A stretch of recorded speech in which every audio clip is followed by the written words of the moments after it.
What's going on, guys? It's Chev. It's been a pretty interesting morning thus far. Before I get to that, I also realized that I'm even more of a fraud than I thought I was before, because, well, I didn't even know this weapon existed. Why did no one say the UGR SMG in Cold War? So I realized that I had done all of these other ones. The grab isn't maxed out, but it does have dark matter. You can see it right there. All these SMGs, all these TAC rifles, all these LMGs, all these sniper rifles. I had no idea that this UGR was just not even touched. A weird weapon, too. It's like a heavy firing SMG. It's strange. And also, Cold War feels so weird compared to all of the games that I've been playing recently. Modern Warfare 2019, Modern Warfare 2, even Vanguard with, like, you know, the fact that you can do all the tac sprinting and all that shit. Having no tac sprint in this game is, I don't know, it's kind of refreshing, to be honest. I mean, playing this game at the moment doesn't necessarily make the most sense because this game is not going to be anything at all like Modern Warfare 2. I wouldn't say these games feel similar in any way. So design-wise, I actually really did like Cold War. I figured, you know, that's just something to do a little bit on here since, you know, the Vanguard stuff is all done. The stupid little pistol thing is done. Modern Warfare has been completely done. I feel like I say this all the time, like, oh yeah, I have everything done, and then I realize that I actually don't. But I swear there are times I go through it, and there is absolutely nothing that I'm missing, and then out of nowhere, some shit just appears. That revolver, I literally forgot that it even existed. It's crazy. Also, people have been telling me, like, dude, upload some Overwatch. I'm not uploading Overwatch, man. We're asking about my rank. I'm bronze. I am bronze 4. I did get placed bronze 5, mostly because, you know, in the first season, I basically didn't really play that much. I got placed, I think, in silver. And then the way that the MMR system usually works is they usually have, like, a soft reset or something. So Overwatch has, like, 40 seasons, so. Also, some people are tagging me in it. Apparently, Burger King has some Ghost Pepper Whopper. I watched some reviews on it, because people know I am not good with hot food. I'm just not. Last hot food review that I did was, like, I don't even remember how long ago. I remember I did a spectating video with, like, Ghost Pepper nuggets or some shit. I have a Ghost Pepper Whopper now that's like, bun is orange and it's got like black sesame seeds on it. It's like Halloween themed, whatever. They usually do some weird shit like this. I remember that they did some burger before that was like green or blue or some shit. And everybody knows blue food coloring, you're gonna be shitting like you're the Hulk. I don't know if orange is necessarily gonna do any weird stuff, but yeah, apparently it's supposed to be just a really hot Whopper. But every review I've watched on it thus far, they don't really seem to be reacting too crazily. So I just feel like people would just be watching a video of me eating. That's basically what people did with that chicken nugget video. They'd watch me spectate while I just ate. Tim and I constantly breaking the meta. Very, very groundbreaking stuff. Oh, also, I have to get through this video quickly. I don't know how long it's gonna be. I have to apologize for the shorter videos recently, but I've been busy trying to do stuff before I have to go and, you know, do that shit with, you know, traveling a little bit. In probably like 20 minutes or so, one of the people for animal control is gonna show up, or like a cleanup thing, because it turns out that,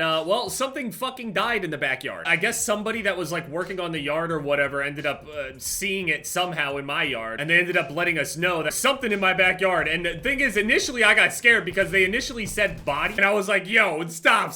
I never handled anything that was dead, like, ever in my life, so I was terrified to even, like, go near it. I'm the type of person that believes that, like, when something is dead, do not go near it. You know how many games and movies I have watched and played over my entire life?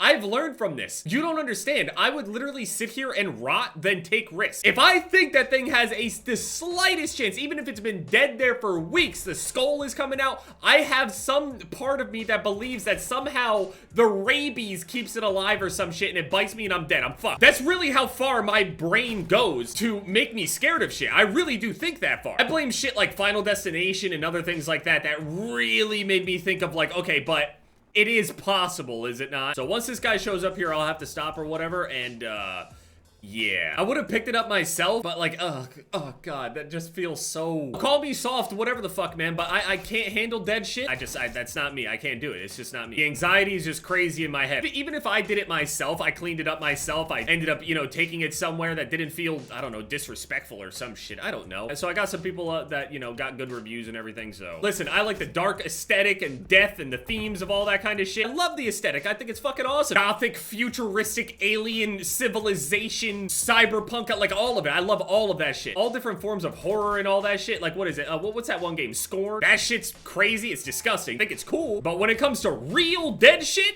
I'm good. Knowing me, I go and pick that shit up, I contract some crazy disease, and I end humanity with it. I'm good. That's not me. I'm not gonna take the risk. I'm not gonna go out there and risk the thing just like pouncing up, biting me with some zombies, rabies strain. I come back inside or walk outside and just start infecting people and shit. The shit takes over my brain. What was that? I watched there was some parasites or something that like go into snails, slugs or some shit. They go into their brains and they mind control them so they can walk up and get eaten by birds or whatever. I'm thinking that's me. Like, a dead carcass is somehow gonna brain control me. Like a trap card or some shit. I'm not doing it. I don't care how ridiculous it is. At the end of the day, it's always, always, always better safe than sorry. Safest play is always the play. Video games are for risks. Real life? Fuck that. I don't know what could have happened to it either. Like, it's just back there. I didn't even explain what it was, but basically, it's some sort of animal that's maybe like, it's about this in length or so. It's completely brown, so it's some kind of like, I don't know if it's a groundhog or what. Growing up in New Jersey, I've seen a lot of different animals and stuff. There's deer everywhere and squirrels and all sorts of like roadkill and all sorts of shit like that. This, I couldn't necessarily recognize it. I also have no idea how long it's been back there, so a couple of the features are kind of difficult to make out, especially from me standing back about, I'd say about at least 10 yards. The guy pointed it out to me, he's walking over towards it. I'm like, nah, I'm good. I'm not even walking over there. The water in the grass could be infected, and I step on it and I have some sort of small laceration on my foot or something, and I get infected. No, fuck that. I don't care. I do not care. People are gonna laugh at how ridiculous that is, but that is real shit. I don't care. Do I think I'm just special? Just by some small means I'll survive? Fuck that. I just won't take the risk. See, that's how people play Call of Duty and Warzone and shit. They play with that kind of a mindset. That doesn't make any sense to me. You're not actually dying. Real life? Hey, live your life the way that you want to, but I'm just explaining the way I do.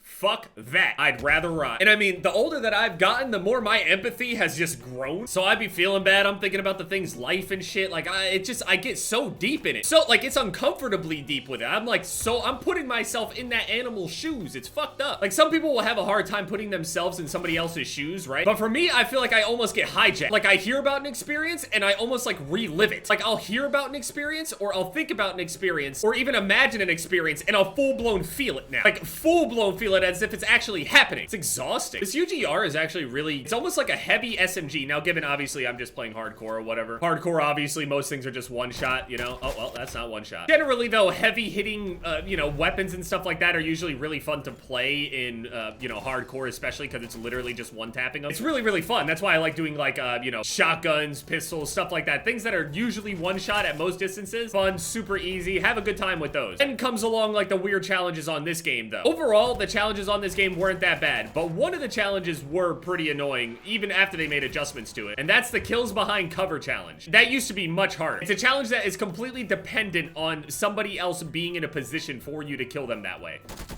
Right there, that wouldn't have even counted as a kill behind cover because the guy is too far behind the wall that I shoot him behind. So even on this game, where you would sit here and look across and fight somebody, if that guy is standing right there in the doorway and I kill him right there, that is not a cover kill. The cover would have to be here and the person would have to be standing a certain distance away from the cover for it to be considered cover, even though they are still technically taking cover from that angle. So the challenge was just super, super frustrating because on paper, it doesn't sound that bad. But in actual practice, and you notice the way that, you know, they're counting it, it's getting kills with somebody being close enough to cover. Not just behind cover, close enough to the cover. You could still technically be behind something even if it's 100 feet away, especially when you're just in one room. When you're in one room and there's cover in the front and there's space between you and that opening and nothing else, you are still behind that cover if you're able to peek over it. You're still behind cover. So it's super frustrating on this game. Although the challenge is overall like 300 kills, not a lot. 75 headshots, not bad, especially in hardcore. Bloodthirsties, some people have problems with bloodthirsties, but me personally, they just kind of happen. I don't really know. I've never really had issues with bloodthirsties. The long shots are frustrating, but Nuketown is amazing for long shots. There's multiple ways that you can set it up. These ones right here, detection, stun, blinded, score streaks, this stuff, it used to be a bit harder for whatever reason, but it seems like it got easier over time. Point blank range kills, they adjusted that also. You used to have to be in people's faces to get this one. Now it's like 5 feet or something like that, 5 meters, whatever. And then double kills, I mean, that just happens naturally. So yeah, this is the last one. Feels weird to be playing Cold War, but yeah, this person's probably gonna be showing up in like 5 minutes, it looks like. So thank you guys so much for all the love and support on the videos recently. Cannot wait for Modern Warfare 2. Thank you guys once again, and yeah, it's been Jeff, guys. Later.